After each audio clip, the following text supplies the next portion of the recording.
Digha Nikaya, DN, Old Version. tptaka.fandom.com. Silak Handhavaga and GT.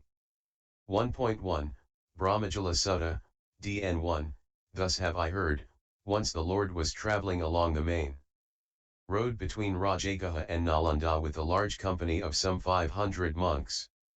And the wanderer, Sapiya, was also travelling on that road with his pupil the youth, Brahmadatta. And Sapiya was finding fault in all sorts of ways with the Buddha, the Dhamma, and the Sangha, whereas his pupil, Brahmadatta, was speaking in various ways in their praise. And so these two, teacher and pupil, directly opposing each other's arguments, followed close behind the Lord and his order of monks. Then the Lord stopped for one night with his monks at the royal park of Ambalatthika. And Sapiya too stopped there for the night with his pupil Brahmadatta. And Sapiya went on abusing the Buddha, the Dhamma, and the Sangha, while his pupil Brahmadatta defended them.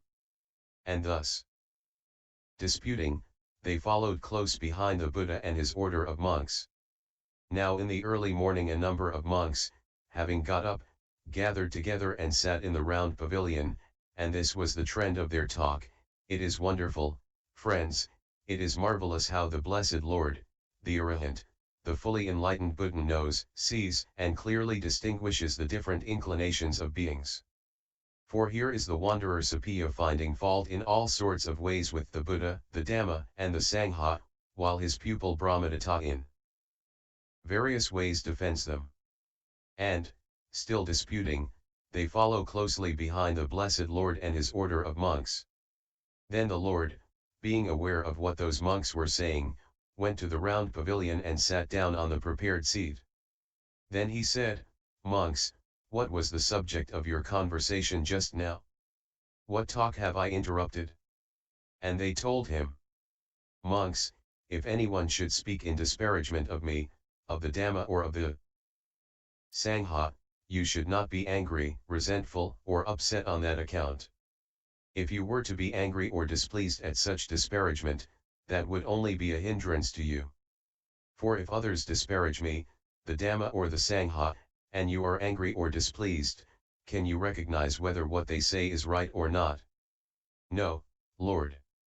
If others disparage me, the Dhamma or the Sangha, then you must explain what is incorrect as being incorrect, saying, that is incorrect, that is false, that is not our way, that is not found among us. But, monks, if others should speak in praise of me, of the Dhamma or of the Sangha, you should not on that account be pleased, happy or elated. If you were to be pleased, happy or elated at such praise, that would only be a hindrance to you. If others praise me, the Dhamma or the Sangha, you should acknowledge the truth of what is true, saying, that is correct, that is right, that is our way, that is found among us. It is, monks, for elementary, inferior matters of moral practice that the worldling would praise the Tathagata, Buddha. And what are these elementary, inferior matters for which the worldling would praise him? Short section on morality. Abandoning the taking of life, the ascetic Gautama dwells refraining from taking life, without stick or sword, scrupulous, compassionate, trembling for the welfare of all living beings. Thus the worldling would praise the Tathagata.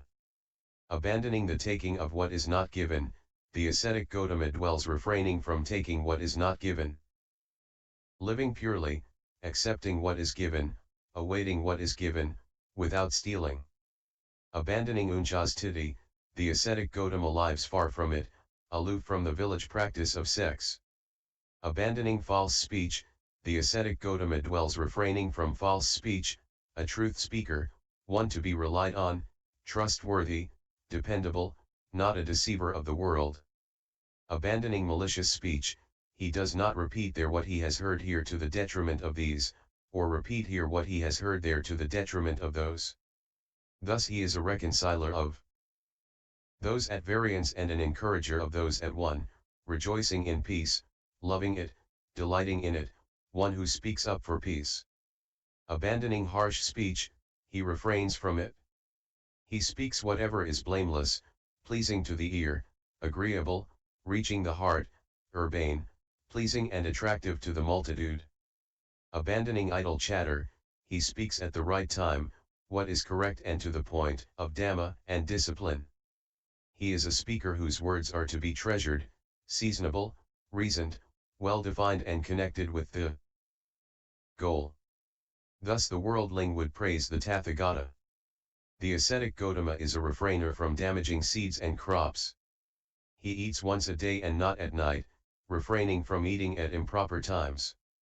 He avoids watching dancing, singing, music and shows. He abstains from using garlands, perfumes, cosmetics, ornaments and adornments. He avoids using high or wide beds. He avoids accepting gold and silver.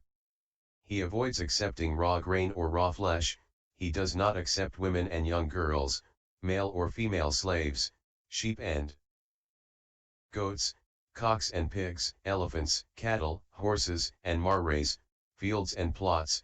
He refrains from running errands, from buying and selling, from cheating with false weights and measures, from bribery and corruption, deception, and insincerity, from wounding, killing, imprisoning, highway robbery, and taking food by force. Thus the worldling would praise the Tathagata. Middle section on morality.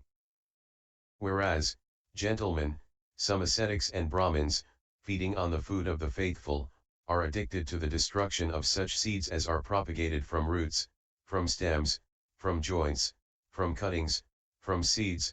The ascetic Gotama refrains from such destruction. Thus the worldling would praise the Tathagata, Buddha. Whereas some ascetics and Brahmins, feeding on the food of the faithful, remain addicted to the enjoyment of stored up goods such as food, drink, clothing, carriages, beds, perfumes, meat. The ascetic Gotama refrains from such enjoyment. Whereas some ascetics and Brahmins, remain addicted to attending such shows as dancing, singing, music, displays, recitations, hand music, cymbals and drums, fairy shows, 16 acrobatic and conjuring tricks, combats of elephants, buffaloes, bulls, goats, rams, cocks and quail, fighting with staves, boxing, wrestling, sham fights, parades, maneuvers and military reviews. The ascetic Gotama refrains from attending such displays. Whereas some ascetics and Brahmins remain addicted to such games and idle pursuits as 8 or 10-row chess, chess in the air, hopscotch, spillikins, dicing, hitting sticks, hand pictures, ball games, blowing through toy pipes, playing with toy plows, turning somersaults, playing with toy windmills, measures, carriages, and bows, guessing letters, guessing thoughts, mimicking deformities. The ascetic Gotama refrains from such idle pursuits. Whereas some ascetics and Brahmins remain addicted to high and wide beds and long chairs, couches adorned with animal figures, fleecy or variegated coverlets, coverlets with hair on both sides or one side, silk coverlets, embroidered with gems or without, elephant dash, horse or chariot rugs, choice spreads of antelope hide, couches with awnings, or with red cushions at both ends. The ascetic Gotama refrains from such high and wide beds. Whereas some ascetics and Brahmins remain addicted to such forms of self-adornment and embellishment as rubbing the body with perfumes, massaging, bathing in scented water, shampooing, using mirrors, ointments, garlands, scents, unguents, cosmetics, bracelets, headbands, fancy sticks, bottles, swords, sunshades, decorated sandals, turbans, gems, yak-tail fans, long-fringed white robes. The ascetic Gotama refrains from such self-adornment. Whereas some ascetics and Brahmins remain addicted to such undefying conversation as about kings, robbing ministers, armies, dangers, wars, food, drink, clothes, beds, garlands, perfumes, relatives, carriages, villages, towns and cities, countries, women, heroes, street and well gossip, talk of the departed, desultory chat, speculations about land and sea, talk about being and non-being, the ascetic Gautama refrains from such conversation.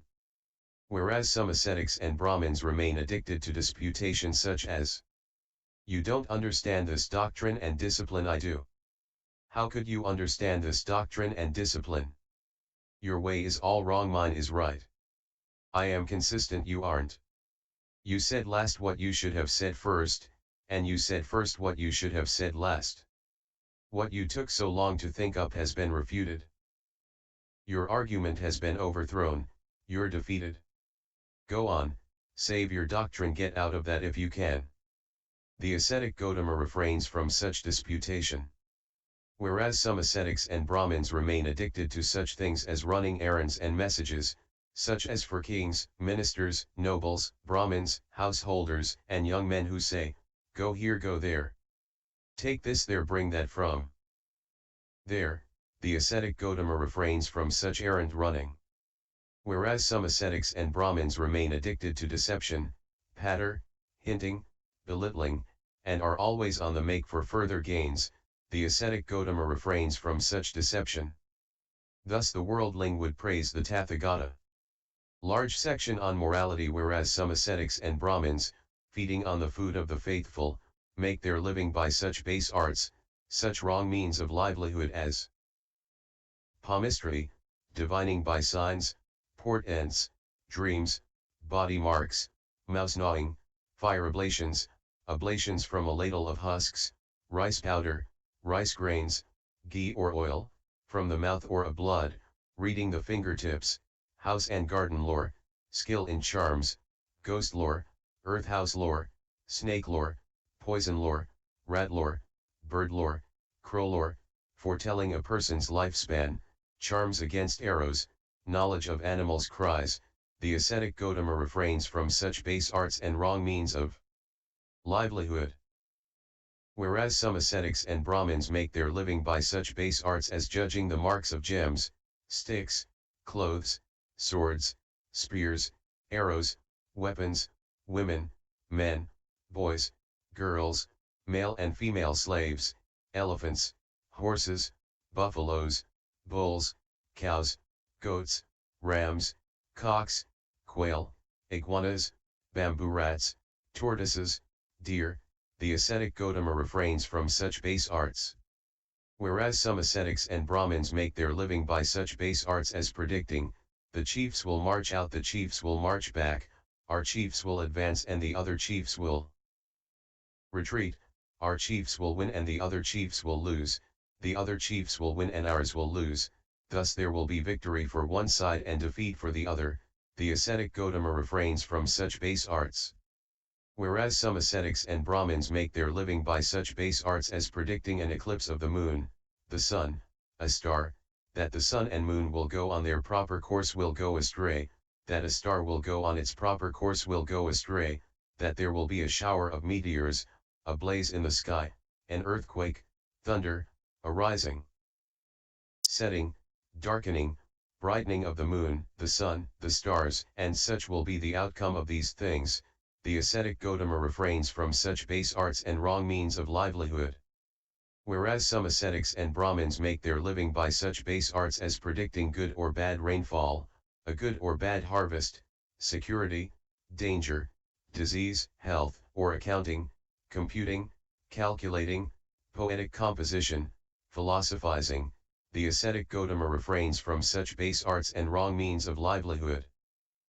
Whereas some ascetics and Brahmins make their living by such base arts as arranging the giving and taking in marriage, engagements, and divorces, declaring the time for saving and spending, bringing good or bad luck, procuring abortions, using spells to bind the tongue, binding the jaw, making the hands jerk, causing deafness, getting answers with a mirror, a girl medium, a deva, worshipping the sun or great Brahma, breathing fire, invoking the goddess of luck. The ascetic Gautama refrains from such base arts and wrong means of livelihood. Whereas some ascetics and Brahmins, feeding on the food of the faithful, make their living by such base arts, such wrong means of livelihood as appeasing the devas and redeeming vows to them, making earth house spells, causing virility or impotence, preparing and consecrating building sites, giving ritual rinsings and bathings, making sacrifices, giving emetics, purges, expectorants and phlegmagogues, giving ear dash, eye dash, nose medicine, ointments and counter-ointments, eye surgery, pediatry, using bombs to counter the side effects of previous remedies, the ascetic. Gautama refrains from such base arts and wrong means of livelihood. 31 It is, monks, for such elementary, inferior matters of moral practice that the worldling would praise the Tathagata, Buddha. There are, monks, other matters, profound, hard to see, hard to understand, peaceful, excellent, beyond mere thought, subtle, to be experienced by the wise, which the Tathagata, having realized them by his own superknowledge, proclaims, and about which those who would truthfully praise the Tathagata would rightly speak. And what are these matters? The 62 kinds of wrong views. There are, monks, some ascetics and Brahmins who are speculators about the past, having fixed views about the past, and who put forward various speculative theories about the past, in 18 different ways. On what basis, on what grounds do they do so? There are some ascetics and Brahmins who are eternalists, who proclaim the eternity of the self and the world in 4 ways. On what grounds? Wrong view number 1, here, monks, a certain ascetic or Brahmin has by means of effort, exertion, application, earnestness, and right attention attained to such a state of mental concentration that he thereby recalls past existences: 1 birth, 2 births, 3, 4, 5, 10 births, 100, 1,000, 100,000 births, several hundred, several thousand, several 100,000 births. There my name was so and so, my clan was so and so. My caste was so and so, my food was such and such. I experienced such and such pleasant and painful conditions, I lived for so long. Having passed away from there, I arose there. There my name was so and so. And having passed away from there, I arose here. Thus he remembers various past lives, their conditions and details. And he says, the self and the world are eternal, barren like a mountain peak, set firmly as a post. These beings rush round, circulate, pass away and re-arise, but this remains eternally. Why so? I have by means of effort, exertion, attained to such a state of mental concentration that I have thereby recalled various past existences. That is how I know the self and the world are eternal. That is the first way in which some ascetics and Brahmins proclaim the eternity of the self and the world. Wrong view number 2, and what is the second way? Here, monks, a certain ascetic or Brahmin has by means of effort, exertion, attained to such a state of mental concentration that he thereby recalls 1 period of contraction and expansion, 2 such periods, 3, 4, 5, 10 periods of contraction and expansion. There my name was so and so. That is the second way in which some ascetics and Brahmins proclaim the eternity of the self and the world. Wrong view number 3, and what is the third way? Here, monks, a certain ascetic or Brahmin has by means of effort attained to such a state of mental concentration that he recalls 10, 20, 30, 40 periods of contraction and expansion. There my name was so and so. That is the third way in which some ascetics and Brahmins proclaim the eternity of the self and the world. Wrong view number 4, and what is the fourth way? Here a certain ascetic or Brahmin is a logician, a reasoner.